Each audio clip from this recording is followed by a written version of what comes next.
part of the basis for this study was to figure out how do we change the game in patient safety? How do we create clinical environments where it is just impossible, perhaps, for those errors to occur? So when I use the term supply chain so often with my clinical colleagues, they don't necessarily know what I'm referring to. In nursing school, we don't have supply chain and logistics courses. I'm pretty sure medicine doesn't either, or any of the other clinician programs. And one of the reasons healthcare is so far behind is because we simply do not know what we don't know. Let's talk for a moment about adverse event reporting. One of our issues is we don't report these as frequently as they happen. Alberta are absolutely leading the charge in supply chain and adverse event reporting. They moved from manual events, they got about 1,400 events a year. As soon as they digitized, made it easier for clinicians, go online, fill in what happened, it jumped more than double, 3,400 per year. They always get 3,500 from external notice recalls, either from Health Canada, FDA, or manufacturers who are legislated to report them. 2,300 of these a year must require responses and action by our clinical settings. That's a very big number.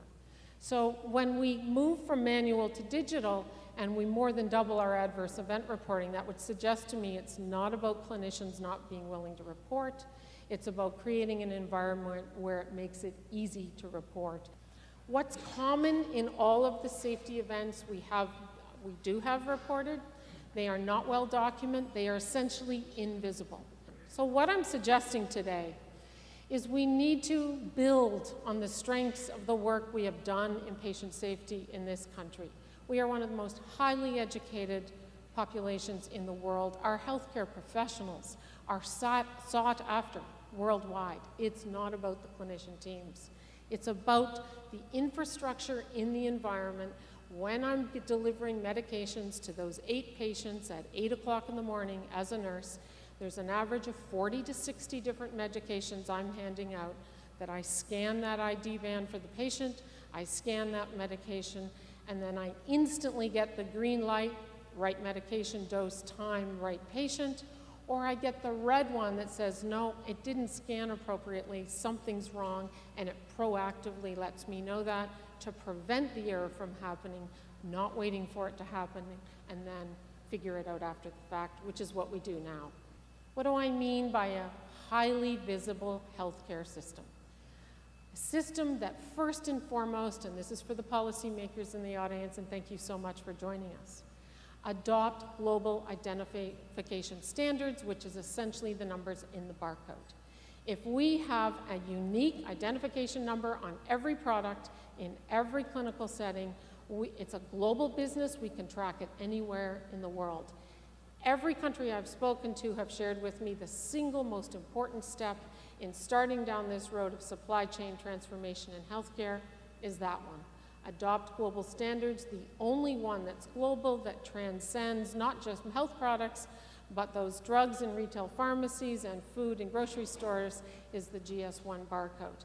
As soon as we do that, it creates the momentum we need. For every dollar you invest in supply chain infrastructure, like barcoding and adopting standards, you get an $8 return on that investment.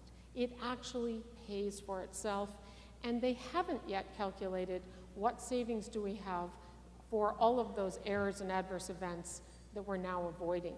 So what are some of the solutions I'm proposing?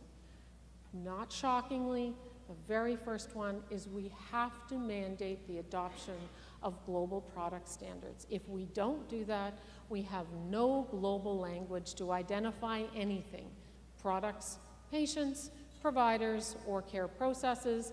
It is the catalyst every other country in the world has found has moved forward very quickly.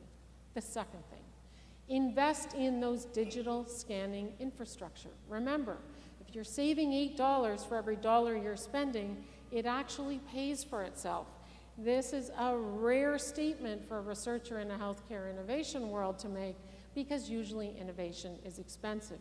This one is critically important if we're going to proactively create the alerts clinicians need to make very sure that it's almost impossible to make those errors and to prevent them. The third thing, many countries have established a digital product registry. Why is that? Right now in the US, there are 10,000 joint implants on the market. In Sweden, there are 6. In the UK, there are 100. Why is that? Because Sweden and UK have joint registries. They analyze that data regularly to know that those 6 or those 100 have the best possible outcomes for patients. They're the only ones we're going to use in these clinical settings. We have no such thing.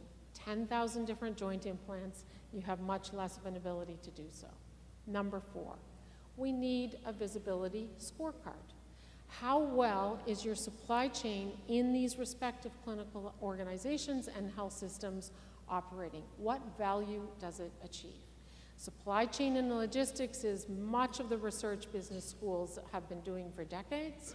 The problem is they just haven't been doing it in the health sector because health hasn't always been viewed as a business.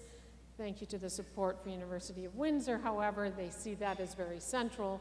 And having something to measure your progress against, you cannot manage what you don't measure, and a scorecard helps us get there. Number 5, the next generation of leaders coming out of our business schools and our health disciplines have to understand what is the value and the importance of a strategic supply chain.